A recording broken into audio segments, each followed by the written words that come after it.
last. Oh, mine's always delayed. And I just not get okay.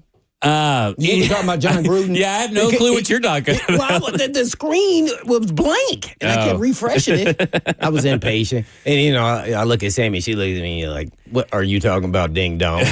Well, it's a few seconds delay. Yeah. It's maybe like 10 seconds delay on the stream. We're on a 30-second delay just in case one of us casts. That's what I've figured out. I think it's 30 seconds, right? It's 20. 20. Yeah. Oh. So we're, just in case one of us cusses, they can catch that will it. never happen with me. Yeah, well, that could happen with me. Knock on wood, it hasn't happened yet. Yeah. That's why I don't know what we can and can't say. Just don't say. Just there you I go. get confused. I'm easily confused, as Sammy would tell you. So, yeah. Well, there's been a lot of talk, Blaine, about foundation, culture building, the future of the Tennessee Bill Titans, Belichick. Amy Adams Strunk, all of this kind of stuff. And that's what we're going to talk about today is I think there is a proper way to view the Amy Adams Strunk discourse. I think we are the two guys that can have it because I think that people get wrapped up in blame, get wrapped up in we're owed something, that she has to do something. And there are some people who think that it serves her nothing to actually get up and answer questions. And I would disagree wholeheartedly with that. But at the end of the day, I do think that there is a benefit to Amy Adams Strunk, and there's a reason why you need to hear from her if you're a Titans fan. We want to hear from you, though. 615-737-1045. Do you care if you ever hear from Amy Adams Strunk about decisions, clarity, the future? Do you care about it? Because at the end of the day, you can only really hit an owner in the pocketbook, but they're selling tickets. They sold out Wave 1, which was all their club level tickets. They're selling PSLs. There's a wait list, right? If there's a wait list, that means that they're not going to have a problem selling tickets for fans that maybe can't afford the new prices or don't think that this team is putting out a product worth it. Both valid reasons not to renew your PSLs, by the way. And to be honest, the NFL's not really hurt if people aren't there in their seats, right? Like, right, because it's contractual with the ESPN or Well, I mean, they've sold the tickets. Now they've sold the tickets, so you just decided to give them your money and decide just not to show up, and you may think that really hurts them. It really just hurts what's on TV. But hey, guess what? What's on TV is not good anyway. It hasn't been good. It hasn't been good for the last 3 years, to be honest with you. Right. So my question to you is this: does she owe anybody anything? Does she owe fans an explanation? Does she owe media to be available? Because I push back that she owes anybody anything. Well, that's interesting. At least as of right now, no. I think at the end of a season, every season, I think then you sit down. So when you say you owe, that's a really strong term. I know you're talking about, they helped build the stadium and everything else, but I think she deserves to the fans to at least give an explanation of what her expectations were and then how it was disappointing. Now, you said something that was interesting to me is that I don't even know if she did something today, like which I wouldn't do just because of an article. Where does it benefit her at this point in time when everything is horrible? And when I say that, I'm talking about the season is going well, the quarterback's not well, everybody's talking about the head coach. And to be honest, I think all those decisions were valid. I think, you had to let down. Just think about this now. I thought about this on the way in. 3 games to me, Bears, Jets, Colts.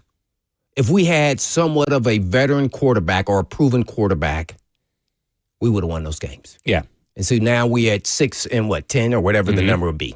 And then now wouldn't be at this bottom of the barrel. And I think that's kind of a no-brainer. It could be 4 if you want to really add. But I'm going to just be realistic and say, then where are you at then?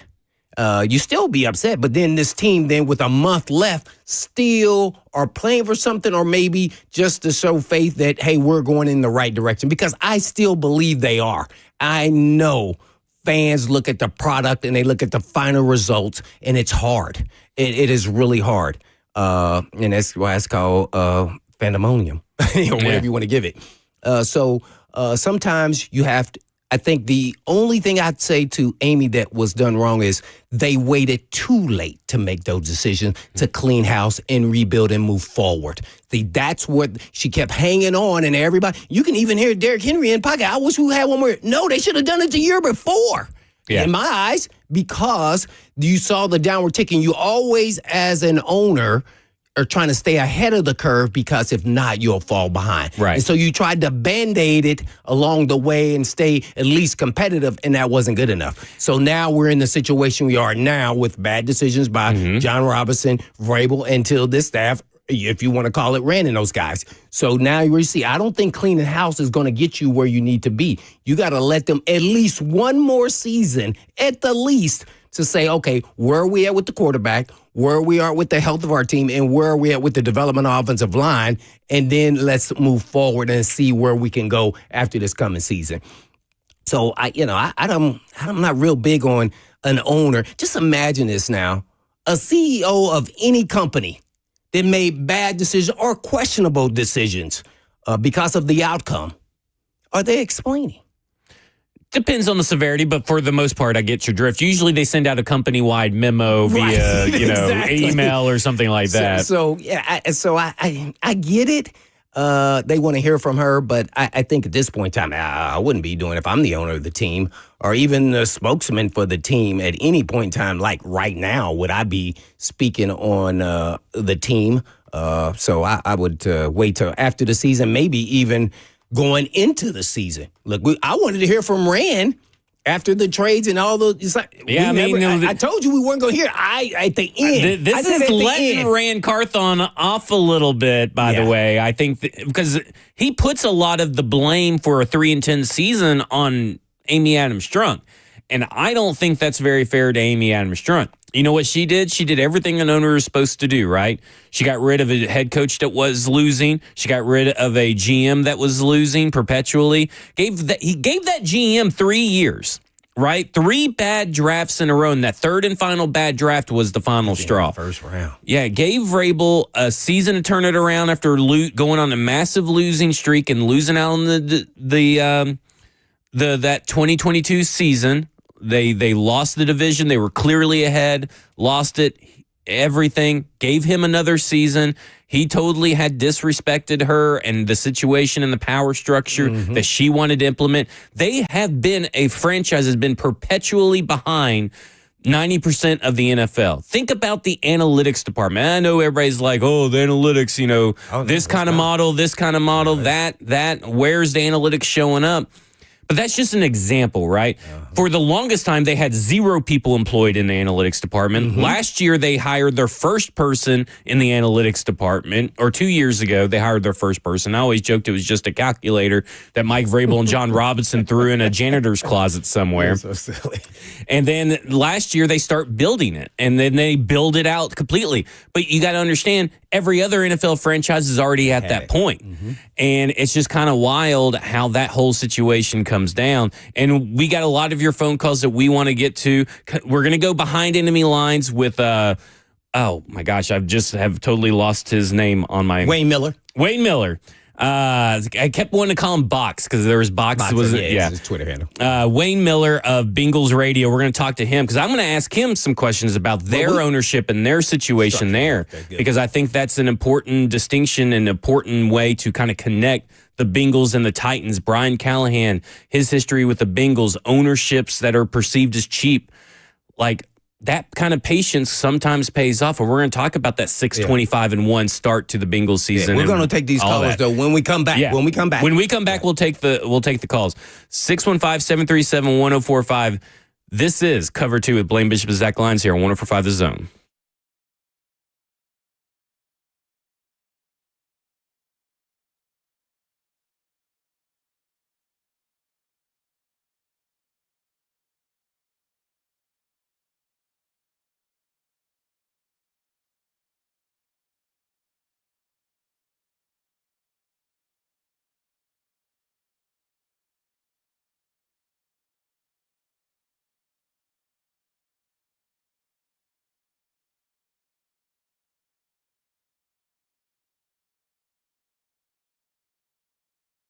Hey, folks, you know I've been talking about Tennessee Orthopedic Alliance for years because they're the leading experts in sports medicine and performance and the team physicians for the NFL, college, and high school athletics across Tennessee.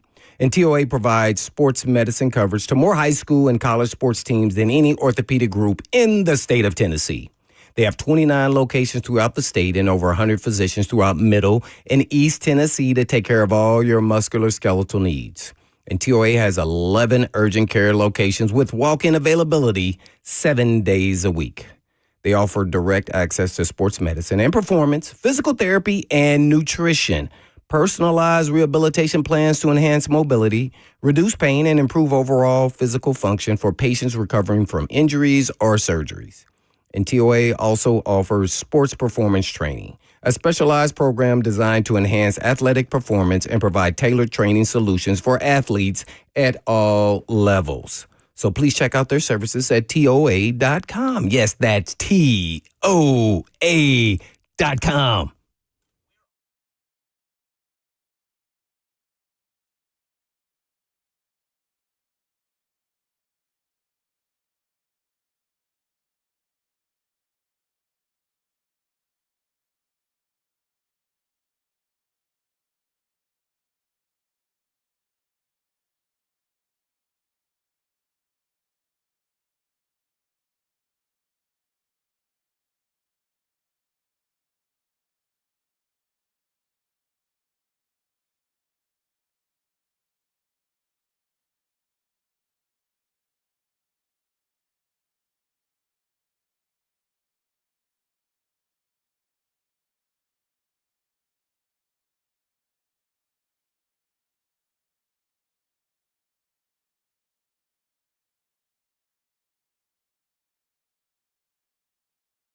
Hey, it's Zach Lyons here of 1045 The Zone, and as the resident sports analytics nerd, I know data, and the numbers tell me that the dual power of radio and digital on 1045 has always delivered for local advertisers.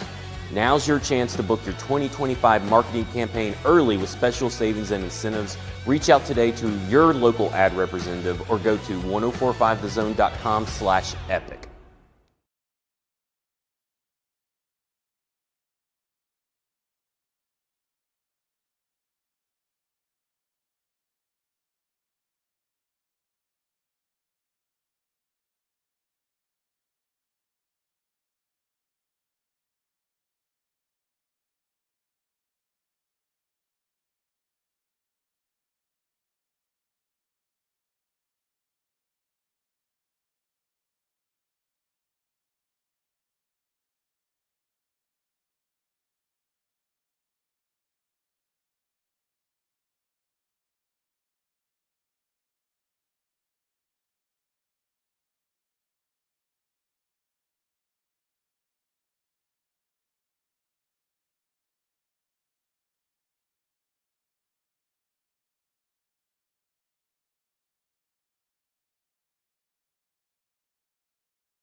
Cover 2 with Blaine Bishop and Zach Lyons here on 104.5 The Zone, powered by All Four Seasons Garage Doors, 615-737-1045. We are reacting to Gentry S. This is open letter to Tennessee Titans owner Amy Adams Strunk. We're asking you, do you want to hear from Amy Adams Strunk, and why? Do you think it's important? So we're going to go straight to the phones. We're going to go to Thaddeus in Murfreesboro. Thaddeus, you're on with Blaine and Zach.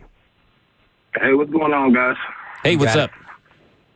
All right, so I know y'all was talking about that Amy doesn't owe us anything. I don't think that's true. I feel like she does because, she came in promising us this, promising us that. I understand that when you hire new people, it's a build-up. And it really doesn't make sense to even fire these people right now because all they're doing is just keep on putting us back and putting us back and putting us back. So it don't really make any sense to do that.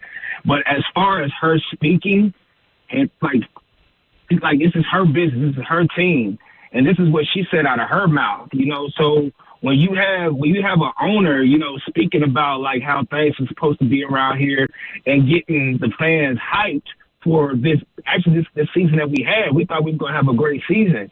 The way that she was speaking, the way that she was, articulating things. So I was just like, I feel like it's only right for her to say something. I really think that she does owe us, something.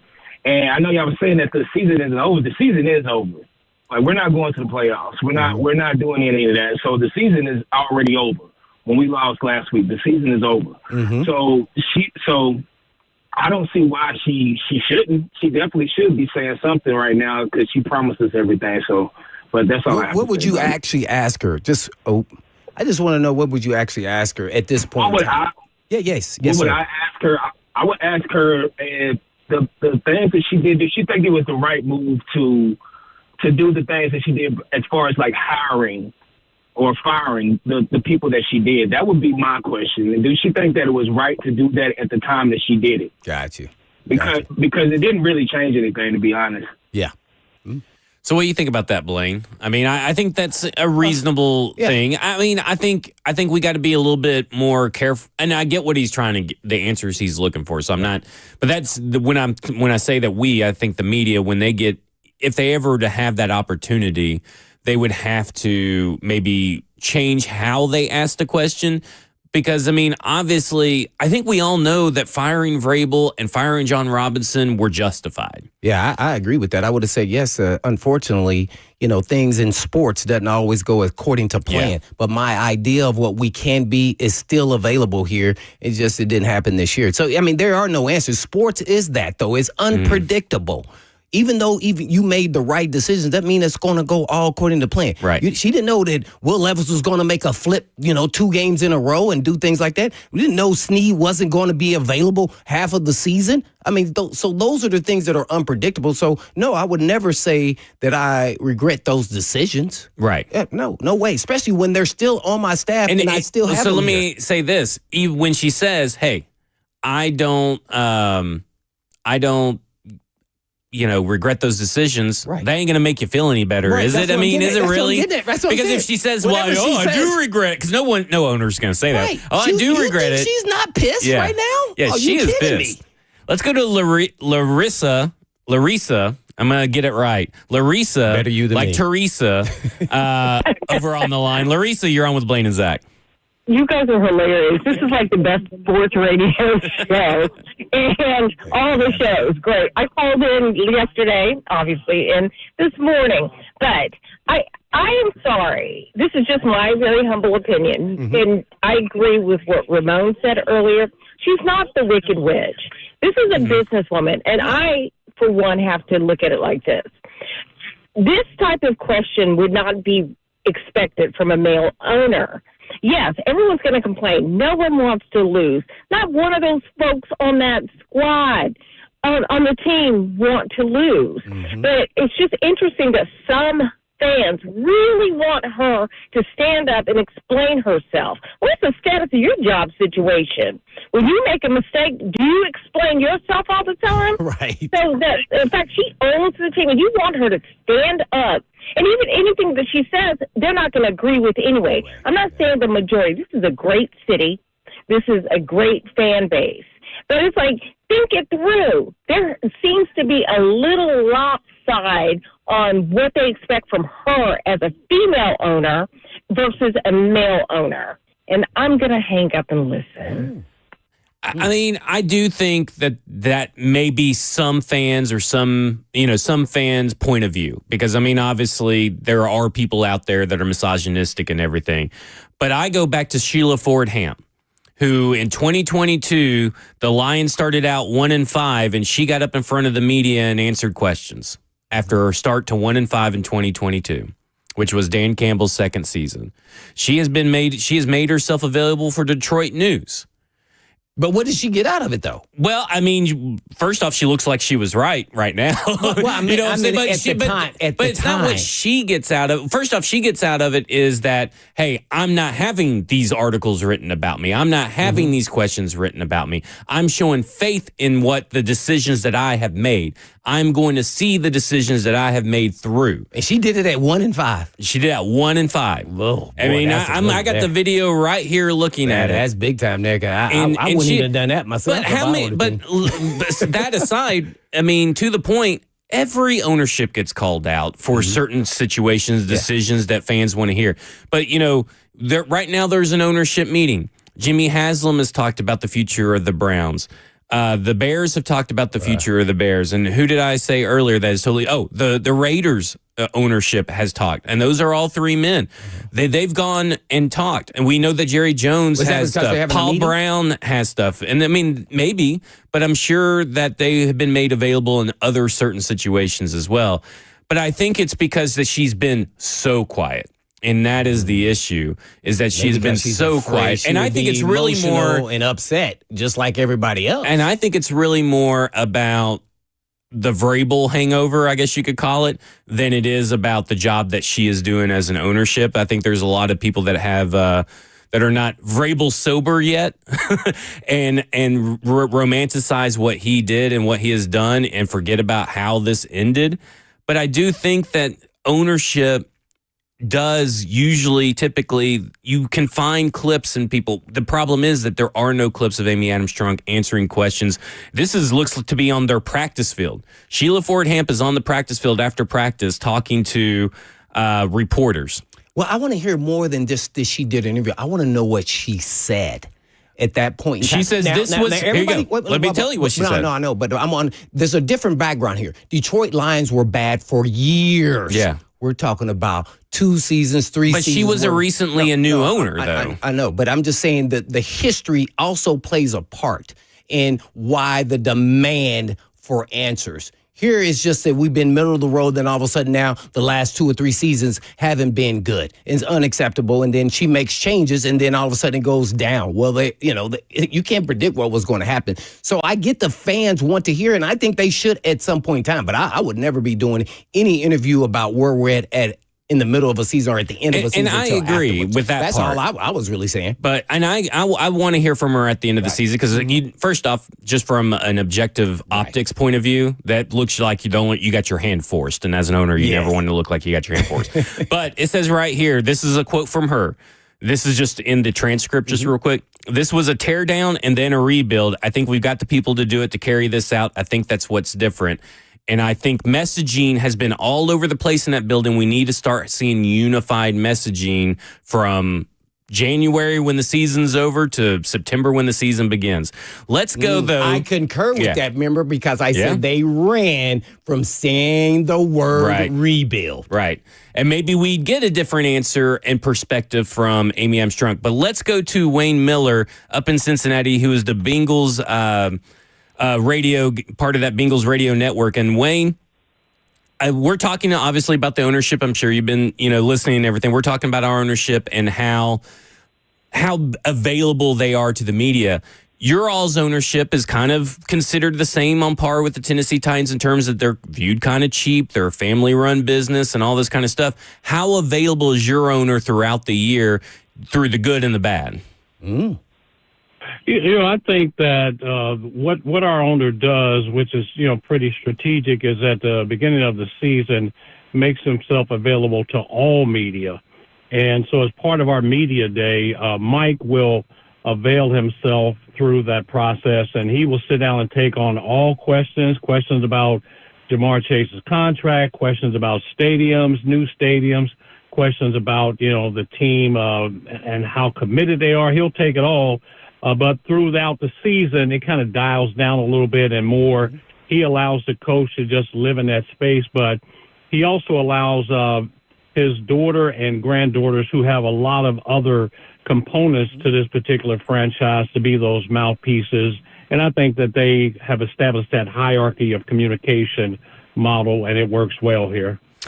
Well, I think that's interesting because, all last offseason, T. Higgins was the big discussion, Trey Hendrickson and all that kind of stuff. So with T. Higgins, he recently changed his agent.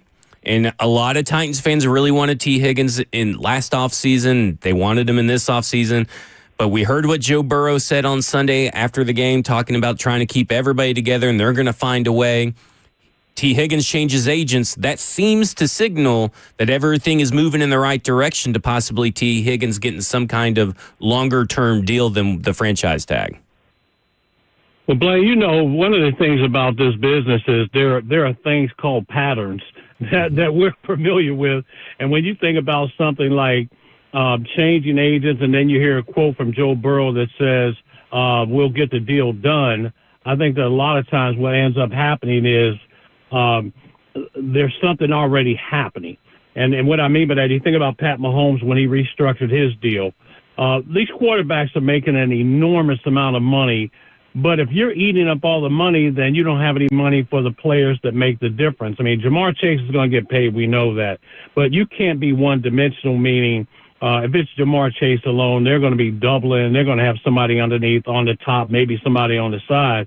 You've got to have somebody on the other side of that field to line up and be formidable. So I certainly believe that that'll get done. I honestly say this, and I've said this whether I talk to you guys or not, I often thought that if that doesn't work out, he'd end up in Tennessee because of Callahan.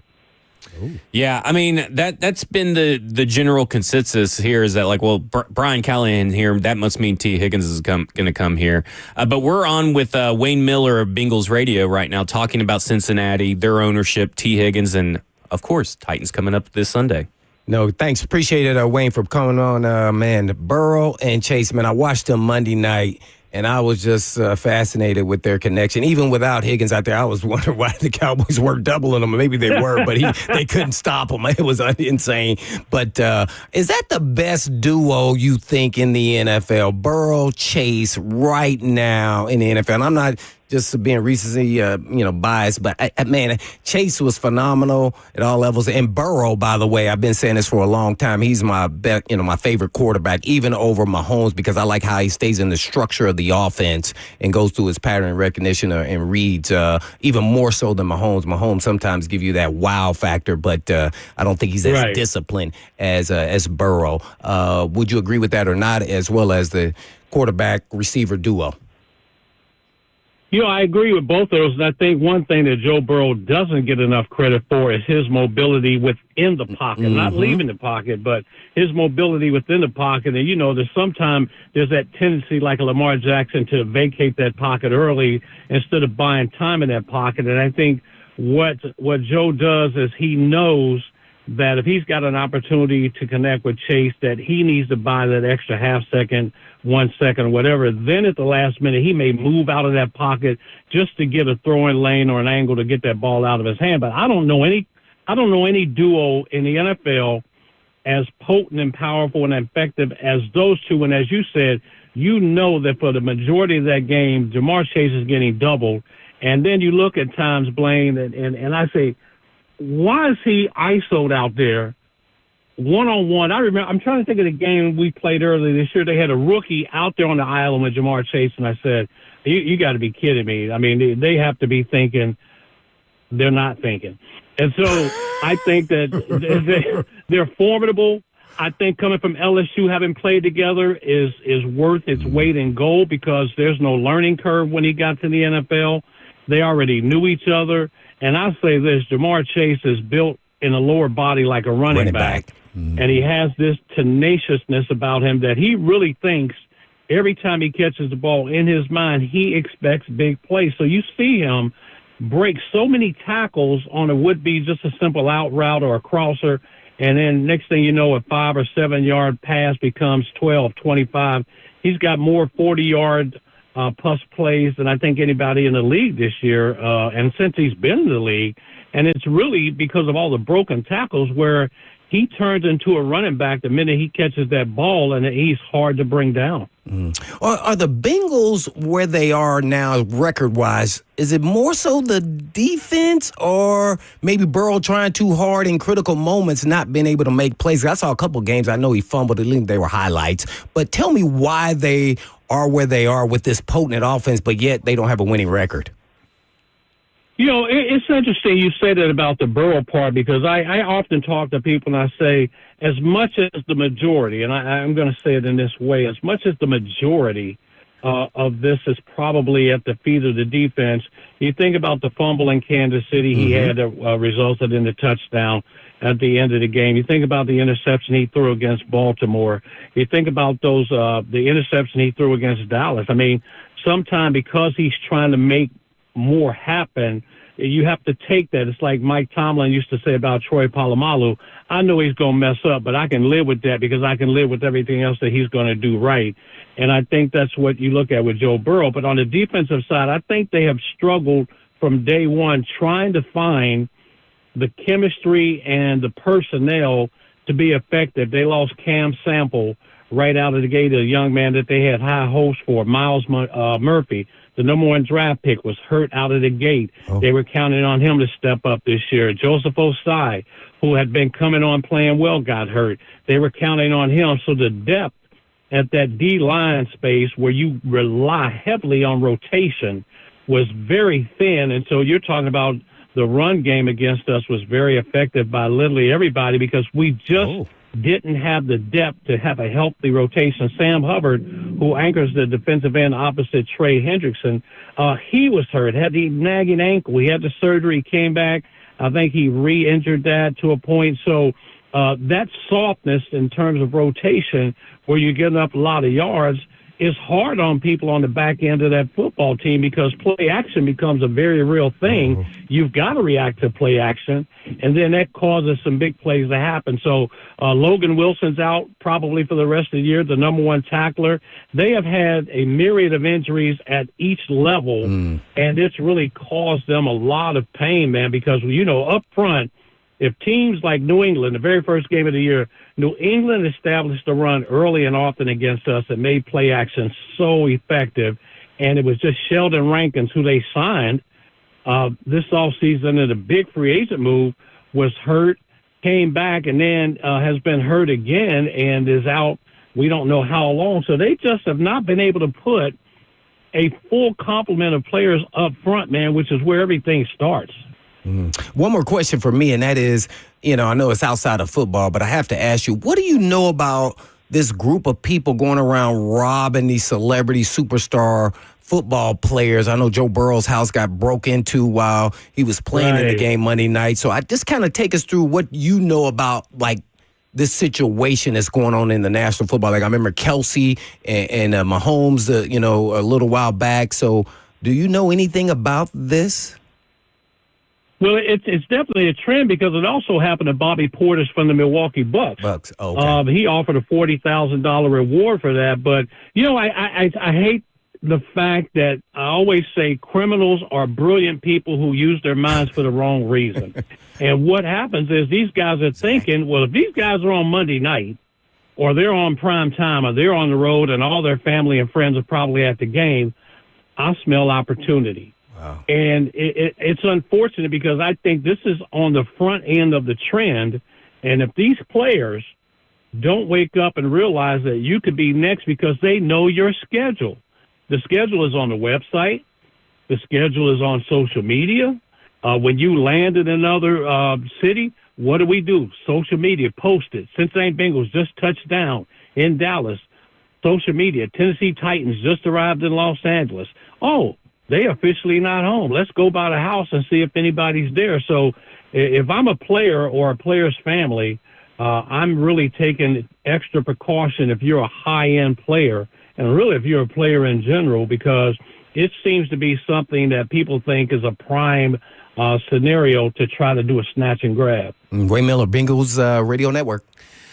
Wayne, here obviously a 3-10 season is not the start that Brian Callahan envisioned, and recently an article by Paul Danner Jr. that covers the Bengals from The Athletic, talked about the foundation building and all that kind of stuff that Cincinnati went through, a 6-25-1, and how ownership showed patience with Zach Taylor and them.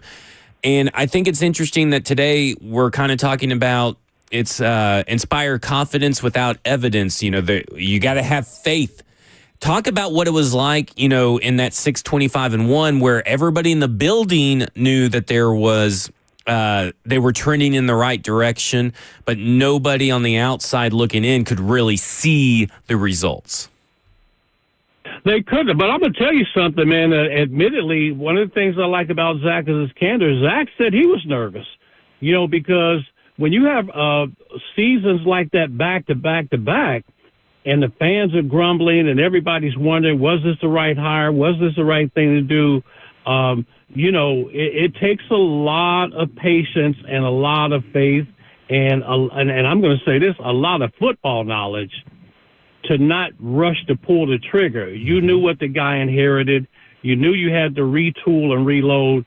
I think the main thing, if I was an owner or a general manager, is I would want to, number one, understand the philosophy that you said in the interview matches the philosophy that I see in those first lean years. Are you still sticking to your game plan? Because if you abandon your own game plan, then I got to believe that even you think that something went wrong. But I think to Zach's credit, Zach knew what he wanted in terms of the type of players.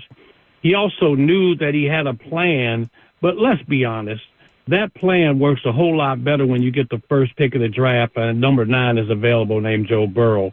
It accelerates a lot of what you plan to do. But he also, again, went out and got complimentary players. Everybody said, take Penei Sewell. And I can't say that that's wrong or not wrong because Penei Sewell is just lights out in Detroit. Mm-hmm. But you look at the Burrow to Chase combination, bringing in Orlando Brown from the Kansas City Chiefs on a free agent deal. You had Trent Brown, who got hurt in training camp. He was going to be on the other side. You draft Demarius Mims. He's played admirably. I mean, he did a great job considering the assignment he had Monday night against Dallas and Micah Parsons. Even though he got some help, he still did not just buckle. So you've got some pieces in place now with all of the injuries, with all the setbacks. The biggest thing that this team has to deal with is up front, the lack of pressure on the quarterback outside of Trey Hendrickson, because if Trey Hendrickson isn't getting pressure on the quarterback, there is none. Last question. Have you seen Joe Burrow's Batmobile since he bought it? I don't think it's ready yet. I would like to believe that he's going to drive it to work at least once or twice. Yeah. And I'm just going to try to find my way in the passenger seat. I don't know if I just accidentally fall in there or if I act like I got hit by the bumper or something, and I'll drop charges if he lets me sit in the front seat. I don't know, something like that. I love it. I love it. That was the coolest thing I've seen is that he bought the Tumbler Batmobile. That's really cool. Yeah. I'm a big nerd, so I love it. Investment. If you think about it, what a great business investment. They only have 10 of them made. Yep. In 10 years from now, if he decides to sell that, oh my goodness. Oh yeah. Oh, yeah. Well, Wayne, we appreciate you coming on. Thanks, Bengals Wayne. Versus Titans this weekend, but you can hear Wayne if you're interested on the Bengals Radio Network pregame, halftime, and postgame host, Wayne Miller. And you can follow him on Twitter at WayneBoxMiller. Go, Wayne. Thank you, guys, man. I appreciate it. Happy holidays. Hey, thank you. When we come back, we'll go back to your phone calls and talk about the more about the ownership situation, more about the foundation being laid by this new Tennessee Titans regime. This is Cover 2 with Blaine Bishop, Zach Lyons here on 104.5 The Zone.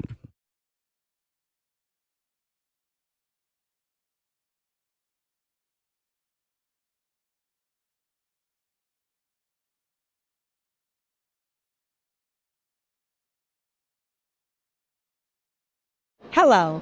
I'm Ashley Northington, chair of Moving Forward of Middle Tennessee. The upcoming transit referendum is a game changer for our economy, business leaders, and the entire community. A robust transit system is essential for a thriving economy. With 54 miles of high-capacity transit corridors and 86 miles of new sidewalks, this plan enhances Nashville's connectivity, making it easier for everyone to get where they need to go. This isn't just about transportation, it's about economic empowerment. For business leaders, reliable transit means a more productive workforce. Shorter commutes boost productivity and job satisfaction, helping businesses attract and retain top talent. Improved transit also drives sales and supports local economies by making it easier for customers to reach businesses. The benefits extend to the entire community, connecting people to essential services, education, and recreation. This creates a more inclusive city where everyone can access the resources they need to thrive.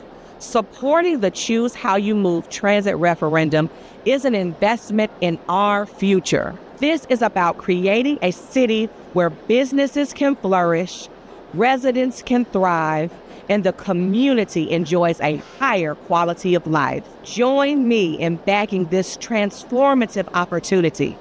Let's build a Nashville where everyone has the opportunity to succeed and to prosper. Visit the link in the caption to learn more about the referendum, how it will support our community, and how you can get involved. Thank you.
Cover 2 with Blaine Bishop and Zach Lyons here on 104.5 The Zone, powered by All Four Seasons Garage Door. 615-737-1045. You want to get in on the conversation. Of course, the Zone TV chat on Twitch, Twitter, YouTube, Facebook Live, sponsored by F&M Bank. And we're going to go straight to your phones. Remember, we're asking, do you want to hear from Amy Adams Strunk? What do you want to hear from her?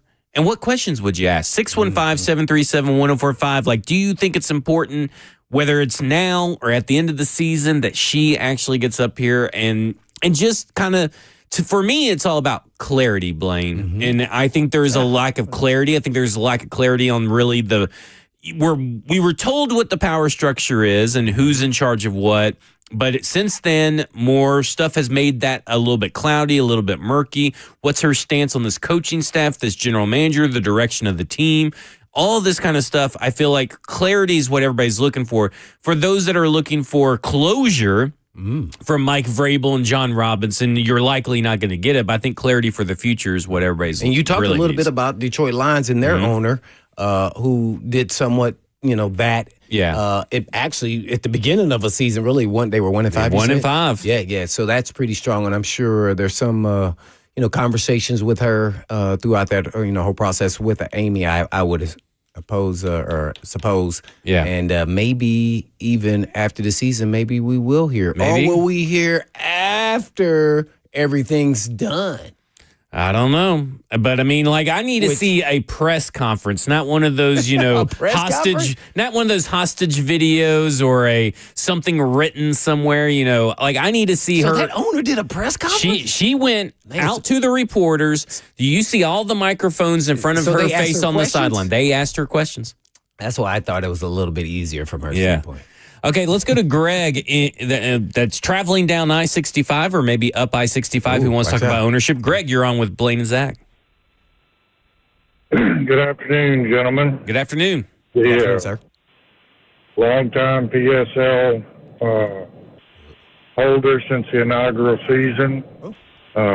Definitely not happy with the team, but there's something I was hoping maybe to get y'all to talk about, but based on some of the comments, a couple of things. Do I want to hear from Amy? Not really.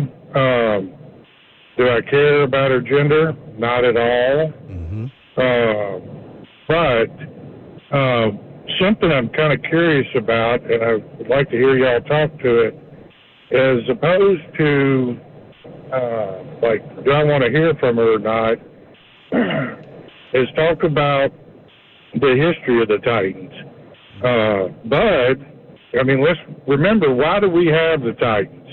Because he was ran out of Houston on a rail, because he just had to have, because the Astrodome was falling apart, and so on and so forth. And we were his salvation and ponied up all the money. And where are we now? Well, it's another stadium, again, which is probably an excellent business decision for the ownership and the bottom line and the value of the franchise. But, it kind of feels like the apple didn't fall far from the tree. History's repeating itself. And quite frankly, I don't care what Amy has to say about the team, because if by some chance the stars align and, we make it to another Super Bowl, or we win maybe a Super Bowl, which would be incredible. Only one team can do it, so it's, not the easiest thing. Would she be elated? Yes. Would she congratulate everybody? Yes, sure. But, I feel like I actually worry a little bit about how much she might have learned from dear old Dad about you just have to kind of ignore the fans and stuff. They'll get in line or they'll come around, but it's business, and the biggest boom to your bottom line is a stadium. So kind of love to hear y'all's thoughts on that. I think that's an interesting point of view. There is stuff that she's obviously probably has learned from being around her dad in this business for a while and all that kind of stuff. What she has taken with her and what she hasn't, I think we're still trying to figure that out and find that out. We don't know. There have been some, rash decisions by her dad, some rash decisions by her, but her dad stuck through thick and thin through Jeff Fisher for a long, long time. And maybe that is the play here, is to at least not be so quick on the trigger like she has been, sort of. It's a weird way to describe it, because I don't think she's technically been quick on the trigger. It's just maybe sometimes the timing hasn't been that great. But I agree with all the firings that she has made, and so far I've been a big proponent of Rand Carthon and Brian Callahan before they got hired, since they've been hired. So we still have to see a little bit more before we can compare her to maybe what Bud did.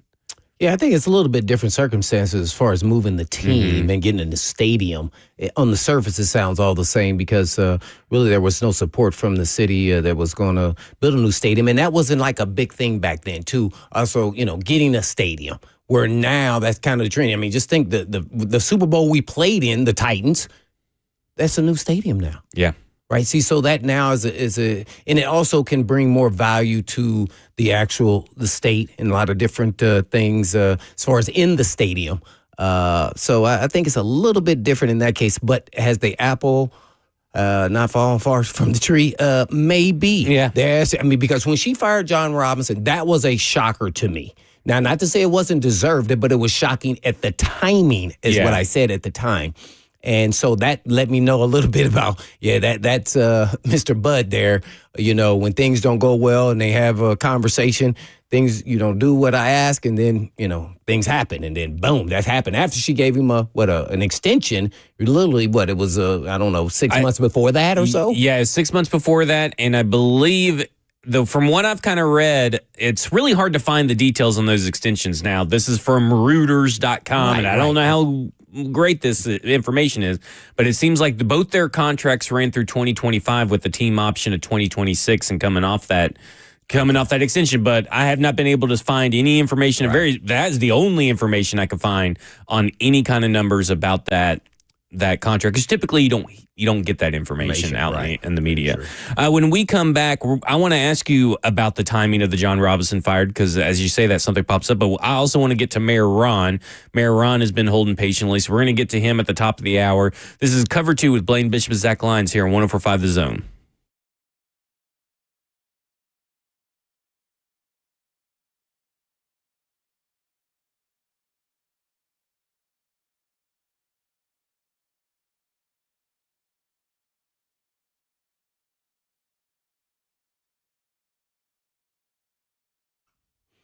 Hey, this is Blaine Bishop, and I want to know if you have heard about peptides. And peptides are shaking up the fitness world. They are naturally occurring aminos in our bodies. So as we age, they start to decline. And at some point, they may need to be supplemented. This is why our workouts can stop being productive at the gym. So maybe you feel like you've hit a wall, or perhaps you feel tired all the time. You may be struggling to stay awake in the evenings when you get home from work.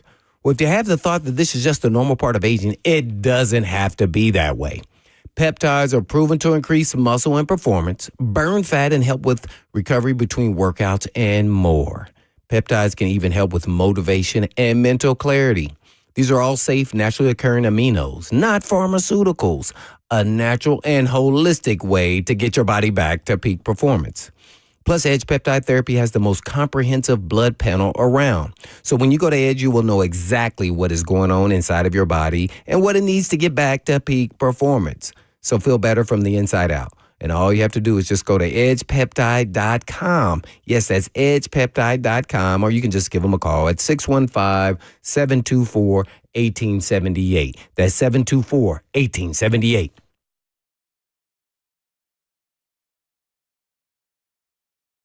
I love living in Middle Tennessee. We've got great restaurants, entertainment, sports, and one of the nation's top Ford dealers right here in our backyard. Two Rivers Ford. Remember that name. Two Rivers has been a staple in our community since 1983. They're locally owned. They have a non-commissioned sales team, and they sell below MSRP. They've been doing business with integrity for decades. Two Rivers Ford, the South's most trusted Ford dealer.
Cover 2, hour 2 of Blaine Bishop and Zach Lyons here on 104.5 The Zone, powered by all Four Seasons Garage Doors. Load up those phone lines, 615-737-1045. Do you want to hear from Amy Adams Strunk? What would you ask her? What does she need to say? I say clarity over closure. We need some clarity on the situation. And we're going to go to Mayor Ron, who's been waiting patiently. Mayor Ron, you're on with Blaine and Zach. Gentlemen, I hope everyone's having a great day. Hey, I love that you just talked to someone from Cincinnati, and we'll hit on that in just a second. But why would we want to hear from Amy right now? I feel like that this would lower us to Chicago and New York. What's going on there? And we're saying they got it worse than us. So, Miss Amy was at the game Sunday. She was just here.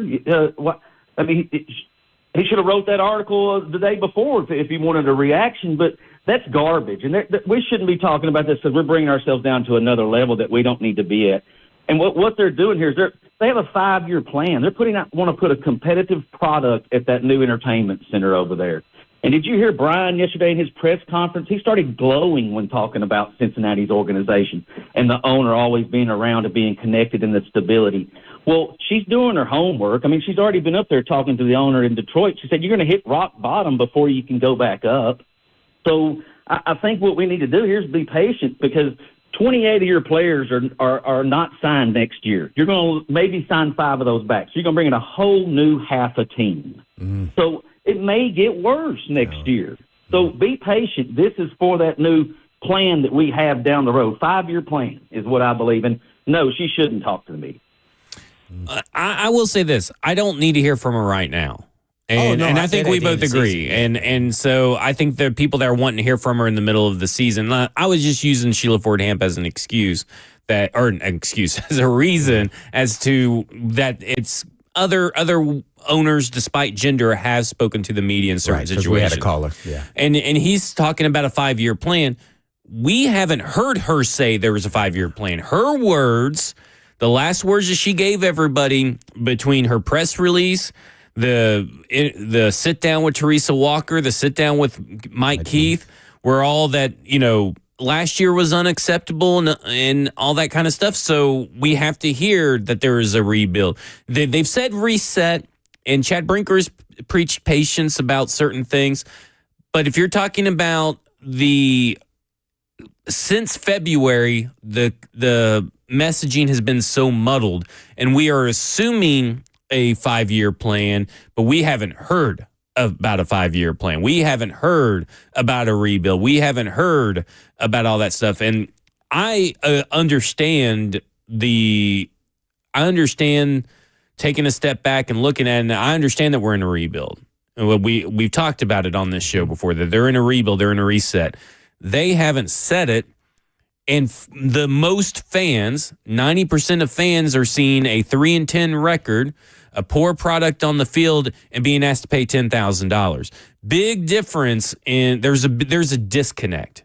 And we're trying to bridge. I think her speaking could bridge some of that disconnect between the fans that are kind of struggling with renewing their PSLs because they don't see the vision. And it's hard to see the vision in a 3-10 team when you're so invested in the team in multiple ways. So that to me is like, this provides clarity. It bridges that gap. It also provides a vision whenever there's transparency. Right. If there's no transparency and you're not making the fans feel included, then it's going to be hard to get them to buy in. I mean, whenever managing social media accounts, that's the first thing. That's social media managing it 101 is make the viewer, make the fan feel a part of whatever you're doing. And there is a huge miss in that right now. Well, with that being said, then, so let's go back before this season. I love that, though, Sammy. Man, that was awesome because their strategy wasn't to say the word rebuild. It was pretty obvious. We are sitting on the other side of that, being in the media saying, hey, you should just say rebuild and set the expectations. But how do you do that if you're trying to then get a stadium and get the fans excited? So I think that's where they were conflicted. So I'm asking you guys, and even, the fans, if they want to input, so then what would you have sold to the fans before this season about where we're at in this season with this team. And it goes back to something that we've talked about this whole time. Scared? That's why they wouldn't say rebuild? Probably. I don't know. But this goes back to messaging, right? Who's in charge of getting everybody ready for this for these messaging? Who's in charge of getting ready for these press conferences? Who is driving the vision behind the scenes? We don't know. Because when Brian Callahan got hired, it was Burke Nihill that came out and talked to everybody, not Rand Carthon. Rand Carthon talked at the presser, but he didn't make the radio rounds and everything and all that kind of stuff. It was Burke Nihill. And now Burke Nihill is now shifted over to, worrying about the new stadium, and that's great and everything. On the business side. But now, what about the football side? There's the messaging coming from the football side of stuff since all this has been hired and laid out, starting from the Senior Bowl, has just been wonky, I guess is the best way to put it. And someone needs to take the reins, whether maybe it is Rand Carthon, maybe it is Chad Brinker, but it can't just be Brian Callahan. That's unfair to him. And he's given us what he sees in the locker room, but what about everything else that's not in his purview? Well, that's kind of the history of the Titans, though. As we look back on it, is the straight bullets are taken by the head coach because the GM is not up there, at least since Floyd Reese is, the late great Floyd Reese is gone. I haven't really seen that type of leadership by people out in the forefront and speaking on that, whether it was Brinker, who was elevated, as I said before, which I didn't understand, elevated above Rand, who Rand then suggested they hire him. And then all of a sudden, 1 year later, boom, he now is over Rand. So that tells you the dynamics of what's really going on here and who has the voice and who doesn't. So I think that's where it gets a little convoluted in messaging within the organization. Yeah. And then hence, we don't have an idea of what direction they're going in. So, and sometimes that's tough, especially if you're losing. If we're winning, nobody's asking these questions. I don't think anyway, at least maybe from the fan perspective, because that's what they want. You win, all else is, is solved. So ultimately, winning is a cure-all to everything. Yeah, I mean, ultimately, we probably wouldn't be having these conversations if we hadn't just fired a head coach that is perceived as a winning top 10 head coach by the majority of the fan base. We wouldn't be in this position if they were winning in general, and they're not. But again, that's where someone has to answer for. But also, again, it goes back to me. It's not about. I don't need to hear that. Well, we didn't fit our run gap fits, from her. I don't need her to talk about the product on the field. I need her to talk about the vision. What is the vision of this team? And not just like, where are you guys at in the vision? Where are you guys all on the same page? You have these weekly meetings. Are you guys all on the same page? Or are you going to turn, are we, what's your confidence level that these two guys are still the guys to turn it around? Like, is this really a rebuild? I mean, we assume it is. I mean, me and you assume it is without them ever saying it because of how it has all looked from start to finish. But is that really what they expected? And I'm sure nobody expected 3-10. Don't get me wrong. Right. They expected to be competitive because that was the main message. It wasn't contending. It was competitive. And they're been competitive in some games that would have been wins had the quarterback maybe been different, had the special teams not have been bad. There are wins on the table where they were competitive. There are wins where they're not competitive at all. And I'm not surprised because of the state of the team. But at least I want to hear, maybe that's just confirmation bias, I guess, but I just want to hear what is she going through right now? What's she going through for the future? Like, what is she going to do? And I think that is a fair ask. Does not have to be right now, but I think that is a fair ask at some point to get some clarity on messaging. We do see owners take press conferences. We've seen them do season-ending, reviews or postmortems, whatever you want to call it. We've seen them do it. We've seen them talk in the middle of the season. I'm not saying that she has to be every other owner, but I would like to see at least some form of messaging come out that everybody's rowing in that same boat. Everybody's hunting together, because it kind of sounds like, yeah, everybody's collaborating, but what are they collaborating towards? And that's where I'm kind of at on that. When we come back, we're going to go to Adonis and Alex on the phone lines. This is Cover 2 with Blaine Bishop, Zach Lyons here on 104.5 The Zone.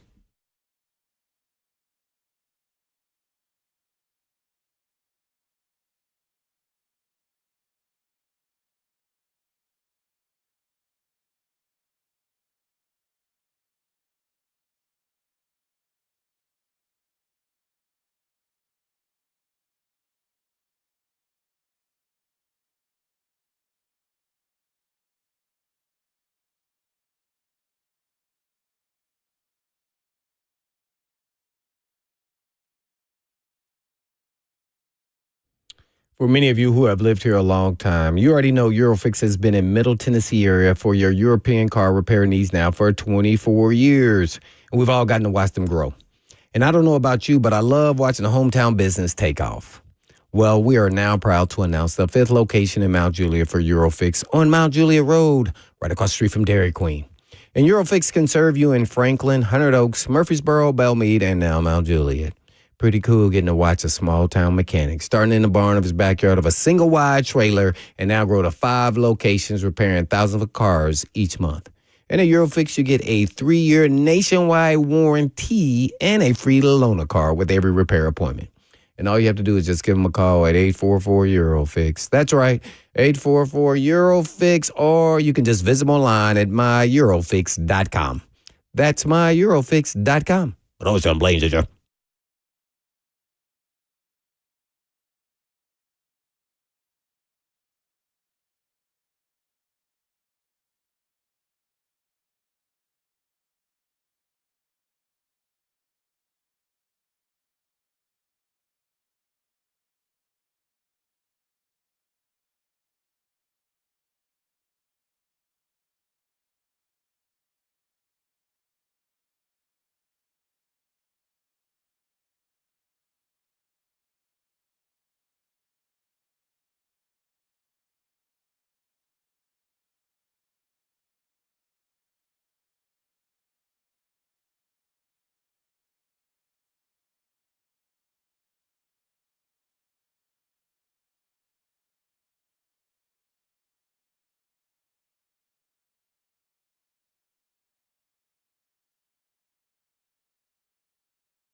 Cover 2 with Blaine Bishop and Zach Lyons here on 104.5 The Zone, powered by all Four Seasons Garage Doors. It's a Titans ticket Thursday. If you're still interested in watching this team play at home, guess what? We are going to give you the chance. 104.5 The Zone gives you a chance to win Tennessee Titans tickets on Thursdays before home games. Be caller number 5 now to win tickets to see the Titans host the Bengals this Sunday at Nissan Stadium for their 7th home game of the 2024 season, plus 2 tickets to the Titans VIP tailgate with Ron Slay and DJ Seawiz, thanks to Bullseye Event Group, 615-737-1045.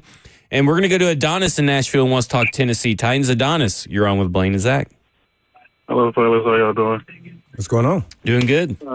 I just want to say I'm a Buffalo fan first, but I grew up in Tennessee or Nashville, so I root for the Titans. It's hard being a Titans fan, but I just want to say the only thing I want to hear Amy say is that basically she's going to like pass over the reins of like hiring managers and coaches and such like that. I say that to say, you know, like I understand she inherited the business, but I'm not really sold on how much football she watches or how much she's into it like her dad was, if that makes any sense. Like I feel like her dad was around players, around coaches a lot. He understood the game and everything, and I just don't know if she has that kind of sense of, you know, that kind of what am I word I'm looking for? Mindset, I guess, to pick the right people for those positions.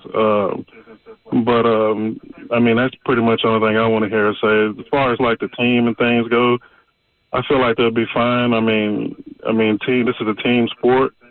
And when you get a whole lot of new players in the system, they got to develop a trust with each other where they know what the other person's going to do. Like the best teams to me, they know each other's jobs out there, so they know what their teammates' weaknesses are, and they can kind of prepare for that. So, but in the end, I think it'll be fine. But that's about the only thing I want to hear her say. Yeah, I mean, I think there's some good stuff there. I mean, I think that, you know, I think asking an owner to turn over the reins of someone is a hard ask, but I do understand it. If sometimes you need to have a little bit more football, maybe a football guy that's a little bit more front facing than what they have. Because I mean, even if their owners have never played football, there's always a guy that's out in the media that can handle any kind of the PR stuff. Because Rand Carthon, where's he at? Right? Usually that's your general manager. Where's he at? Chad Brinker is kind of, you know, shrunk away into the shadows, and we haven't seen him. Yeah. Did you try that on purpose? No. You had him shrunk. Oh, well, I didn't think about that. But, I mean, that's when you really get into it. I mean, these guys that were supposed to be the people in this position aren't around, and they're not here. And we were told, listen, I love Rand Carthon. I think he's doing a very good job. I've always preached patience with him, but you can't go around all offseason and say, hey, listen, I know I wasn't as front-facing as I wish I would have been during the season. I'll be available during the season, and then not be available during the season. That's because he thought it was going to be a decent season. and we have a winner for the Titans tickets. It was Brock Reynolds. Brock Reynolds. Brock Reynolds is a better name. So Brock, if you're listening, change your name to Rock. Lesnar. Yeah, Brock Reynolds is the winner of the Tennessee Titans tickets Thursday. Congratulations to him. But until then, we're gonna kind of reset the phone lines real quick because we do want to hear from you. But while we're resetting the phone lines and to get to your all's phone calls, I want to ask you a question. When John Robinson got fired, the big losing streak happened. They were already kind of that winning record was already kind of a mirage in my opinion. It was like they're not really great wins on paper. They're not wins that really say that you're a real contender in the NFL or a real competitor. And then they go on the big losing streak. Does the firing of a GM affect you guys in the locker room? Does that even really trickle down to you guys as a moment that you guys take to heart where you're just like, oh crap, I can't believe that he's here. I mean, why he got fired and, you know, we're not, you know, does that even affect you guys? Well, I can't speak on anyone's behalf. All I can say is what my mindset would have been, and nobody can affect my job as an NFL player besides me. That's just kind of how it was, because if you let all the things that happen around you affect you, then there's going to be a problem. So it's not like college where you say, oh, the coach left and now the new coach may all of a sudden may not like me on this team. That's kind of not how it is. You have contracts in the NFL, and you kind of control your own destiny as far as your performance. And that's what I can really control. So, yeah, you go, dang, that was interesting.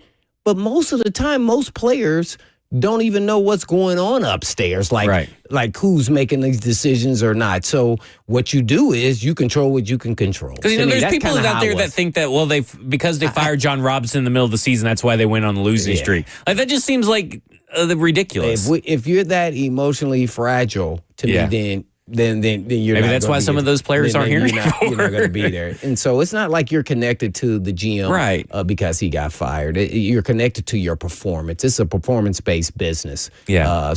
But some guys aren't like how I would have been. And, so I can't say that didn't affect some of the players, but it definitely wouldn't have been part of my thought process. It would have been a shocker, because it was a shocker to me sitting here. And I was like, we just saw a taste of K.S. Bud Adams right there. But it's not going to linger into a game or into multiple games or anything. Not for me personally. And if it does, maybe that's why they were losing anyway, because they had guys that weren't really invested like they should be. You know what I'm saying? Like sometimes that's a bigger clue than anything. I thought it was real interesting because as much as we've talked about the Gentry Estes piece, and it's a very good piece. Very good piece, yeah. Nick Suss released a piece this morning, also in Tennessean. So Tennessean went 2 for 0 in articles that were bangers today. So he had an article out today, and it's all about what's Brian Callahan building, why Tennessee Titans players unshaken in belief in coach, which is a very important article and timely article for those that think that Brian Callahan's in under his head or they're not building a good foundation, all this kind of stuff. Like, it's a really good article. Fired. He's over his head. Yeah, it's a really good article. But what's interesting to me is that he used the words, they were in their foundation phase. Like, this is how Nick Suss described where they're at. And he talks about how Callahan was asked on Monday about how certain he is he'll have a future in Tennessee beyond this year. I focus on what's going to take to build a program and build a foundation to a program that's going to allow us to have success in the future, sustainable success. That's my only focus. That's the only thing I think about. And the thing is that people don't understand is that there is no future without a foundation. That's how Nick Suss put it. And I think that is so key. And he also goes on that they are manifestations of culture. Foundations don't appear out of thin air. They are manifestations of culture, that intangible, invisible buzzword. And I think that is why people are having a hard time finding their belief and traction in their belief in this coaching staff and something to cling to, because he's asking you to have faith in something that you can't see day in and day out. There isn't one of those hunting cameras that is constantly following Brian Callahan coming in and out of the office, having meetings and all this stuff. We don't have that access. We got to have them following. We got to have social media. We got to have a reality show. They're not on Hard Knocks, right? You don't get that behind the scenes kind of information in the regular season. So everybody assumes, well, they're 3-10, so obviously the culture sucks. They're 3-10, there is no foundation. They're 3-10, he's in over his head. But that's not really the case, in my opinion. And the players continue to tell you that, and you continue to ignore it.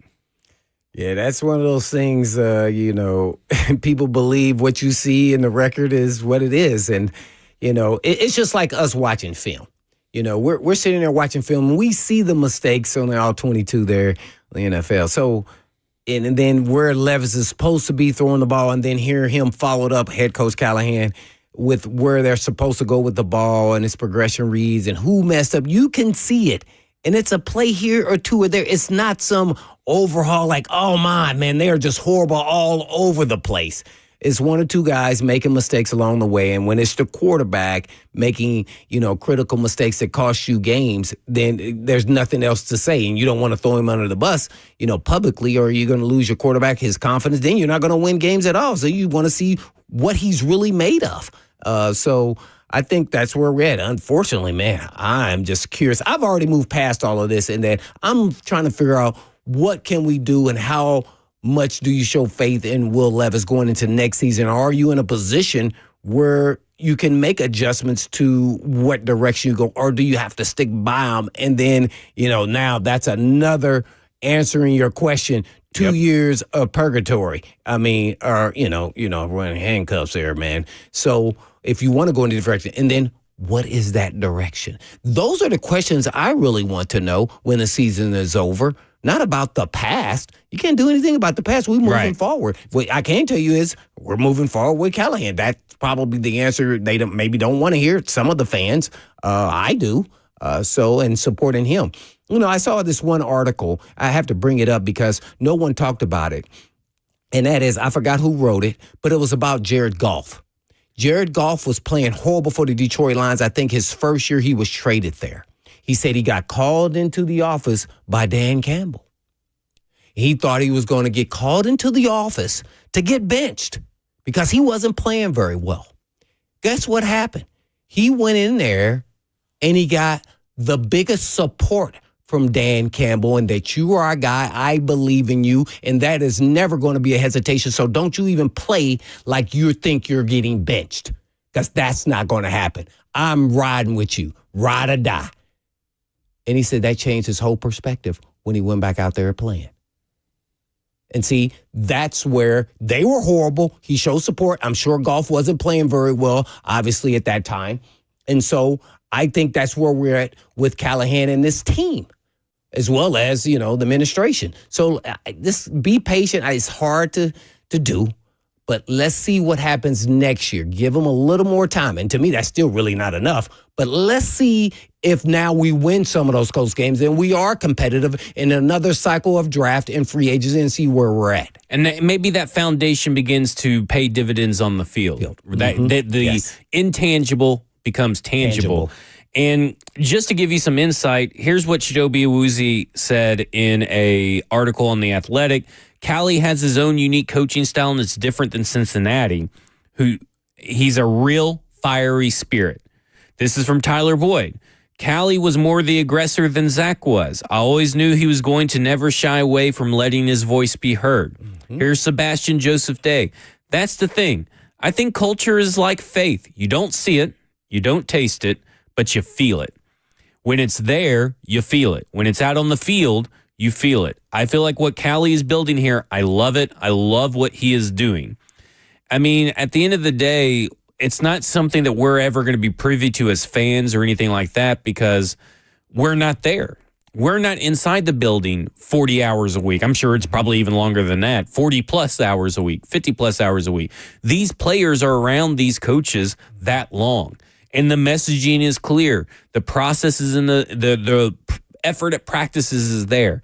The stuff on the field. I mean, I got someone in the chat yesterday, I ended talking about, I don't think that Callahan has lost this locker room because the effort is there out on the field. And someone's like, well, they're not showing effort. And I'm like, you're seeing something that's not there.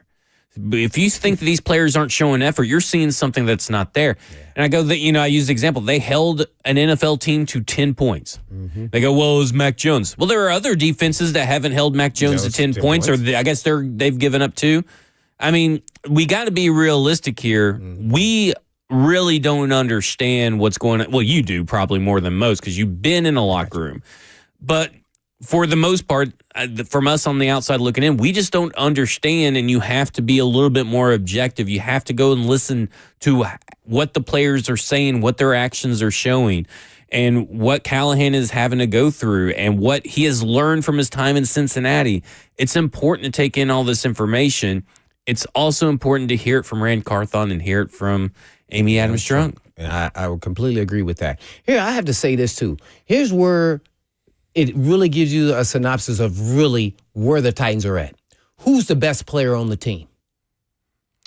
I would say probably Tony Pollard, maybe. I mean, actively playing, I would say L'Jarius Sneed if he was healthy, but I would say Tony Pollard. All right. And then which is not great. That's what I'm getting at. Yeah. See, and then on the defensive side, you're going to say Jeffrey Simmons. Yeah. So besides Aaron Donald, I can't think of who their D tackle is, the best player of your team. So what I'm getting at is you have to have prime players at certain positions. Yeah. First of all, you didn't say the quarterback. And that's true, right? It wasn't the quarterback. First of all, you didn't say we have a dynamic pass rusher. Boop, there you go. Don't have that. Right. We got some good play, but not nobody everybody's clamoring over. We don't have an elite, we got to stop this dude wide receiver. Nope, we don't. We got some good ones, but no, not where they say, oh my gosh. We don't have them. So where do we have elite players across the board on our team? Now, and even Tony Pollard's not elite. Right? He's a really, really good player, and on some given years he may be a Pro Bowl player. Yeah. Right? Okay. So that's where we're at.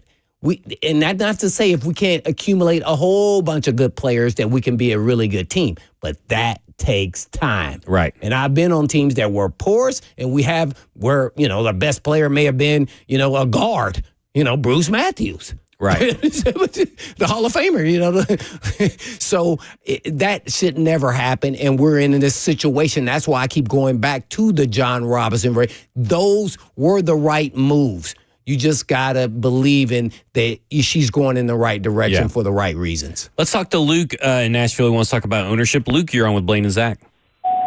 Yeah, thanks for taking my call. Hope you are doing good. And I agree with a lot of the points. I mean, I understand people are very upset. It's a 3-win season. I mean, Vegas got it right. When I saw the over-under was 6.5 in the summer, I laughed. And I'm like, man, that's easy money. They've already got their money. There's no they got to win out to even get 6, I think. But anyway, a lot of people say, well, they sold us a bad bill of goods. And I think, I think they truly believed. I don't think they were lying when they said, we plan on being competitive. They didn't say we're going to go to the Super Bowl, but I mean, you saw the Snead signing and Awuzie, and you didn't expect those guys to be non-factors all year. You can't predict those things. And we still can't affect the quarterback. I mean, Mac Jones was just able to stand there and pick us apart. I think first round we need a pass rusher, but overall, these things take time. I know it's terrible right now, but they are. I have hope because the draft picks that they got out there this last draft cycle are really producing well, and that's how you build a successful team long term, because you can't just buy everybody. The best case scenario is Will Levis can be that guy and be a top 15 quarterback and have an elite defense and pick up these parts and just stop these critical mistakes that cost us these games. They're just not clean. But anyway, I think we just got to give it another year, no matter what happens the rest of this season. And next year at this time, if they're 3-11, then that's when we got to get it serious with conversations. But right now, Miss Amy doesn't really have to say anything. Love you guys. Thanks. Appreciate it. Hey, good sensible call. Good sensible take from Luke. No doubt. And I agree with what he said. When we come back, I'm going to have to do something I never thought I would ever do on radio, podcast, anywhere. I'm going to have to say that Aaron Rodgers said something really smart that I wanted, and that wasn't crazy. Oh my! And that wasn't crazy. We're going to talk about that next and how it relates to the Tennessee Titans. Cover 2 with Blaine Bishop, Zach Lyons here, 104.5 The Zone.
Cover 2 with Blaine Bishop and Zach Lyons here on 104.5 The Zone. 615-737-1045 if you want to get on the conversation. And 3HL's over down in Franklin at Buffalo Wild Wings if you want to hang out with them from 3 to 6.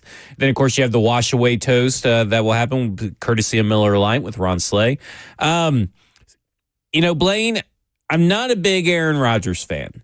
And we were scrolling through Netflix, and my wife goes, and she pauses on his new documentary about all of his, hoodoo that he is doing, the ayahuasca, and all this stuff. And she's like, "Are you going to want to watch this?" I'm like, "Hell no. I don't want to watch anything about Aaron Rodgers. I get enough Aaron Rodgers in my life." But Aaron Rodgers was talking about, there was a quote today on NFL.com where he's talking about a curse in the New York Jets facility. And I was like, well, I got to click into this to see what crazy crap he said. He got you. I got to see what crazy crap he said about a curse, because you know that he's going to, say something crazy. But in fact, he actually imparted something that was very wise. And I cannot believe I'm saying this. I've been a long detractor of Aaron Rodgers. But it goes into our conversation about building a foundation, culture, and that intangible stuff that we don't see. Quote, "Whatever the case, this team, this organization is going to figure out how to get over the hump at some point," Rodgers said. "The culture is built by the players. There's a framework set down by the organization, by the upper-ups, by the staff, but in the end, it's the players that make it come to life. And at some point, everybody's going to have to figure out what that special sauce is to turn those games that should be wins into wins." And I thought that was an interesting way to put the coaches and the staff. They establish the culture. They tell you their expectations. They hold you accountable. But it's up to the players to really put that into motion. What do you think about that? Well, it's funny. I've been saying you need to empower players. So that's exactly what I said. Maybe I don't communicate it the way he did, but yeah, that's ultimately what happens there. And you feel empowered and bold, and then you don't play to not make mistakes. You play to make plays and not worried about the repercussions if you don't. So that's how you empower players. And also that comes with building confidence in your players and supporting them, even when you have a tough, play or half. So that's kind of my whole stick, because I had great coaches that did that for me. Because as an athlete, you are always subjected to criticism, and no one can criticize you more than yourself. Until you get to that point, then you won't be successful, because no one can say anything to you that's going to critique you and make you feel worse than you already felt if your expectation of yourself is that. So it first starts with you. And you got to respond to those failures with support and embolden and empower you that you are the guy that I thought you were. So I think that's always been a fact. Some players, most players have it. It's just to get to this level, it's really hard not to have that. But sometimes I think now, more so than not, a lot of players have had success and they really didn't deal with a lot of adversity throughout their career to get there. And so you may not have that until you get in the league where you have some form of criticism and adversity, and then you'll see who you really are and if you are confident in your abilities and that you can get it done, or does it make you hone in on all the little details to make you a better player for game day. So it's all about preparation up to that day, and then you go execute on the day. So, it's kind of interesting that some players have it and don't, and you just wonder why when they're, other players are super talented and they don't get it done.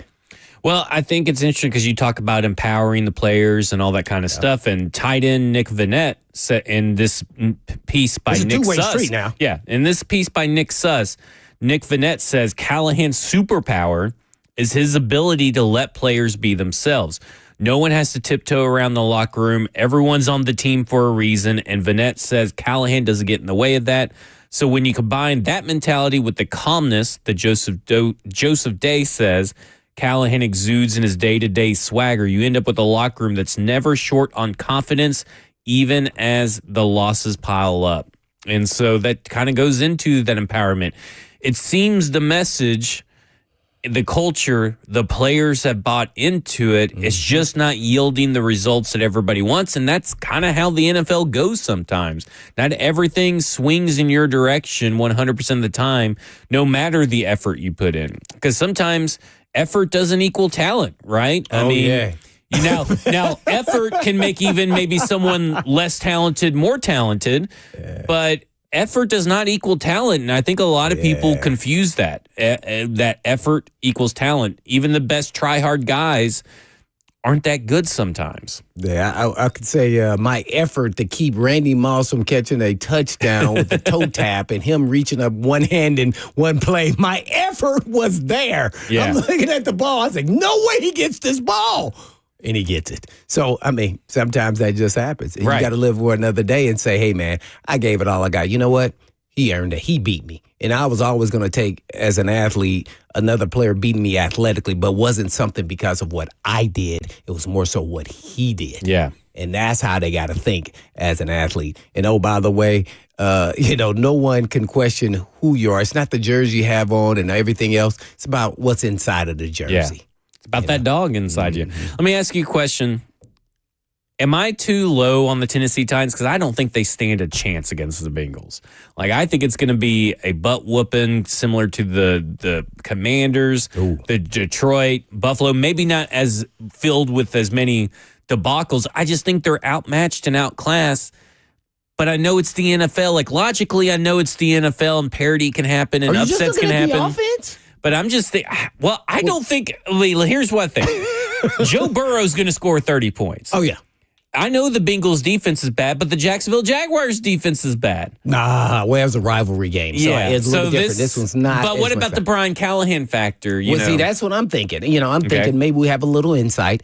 First and foremost, please, Titans, double Jamar Chase. Make T. Higgins and other people beat us. Okay, let's put that out there. Yeah. We don't want him in. And by the way, they're going to be, blitzing. They're going to get after. They're going to go one-on-one. I think they don't fear playing any of these guys one-on-one, and you can't.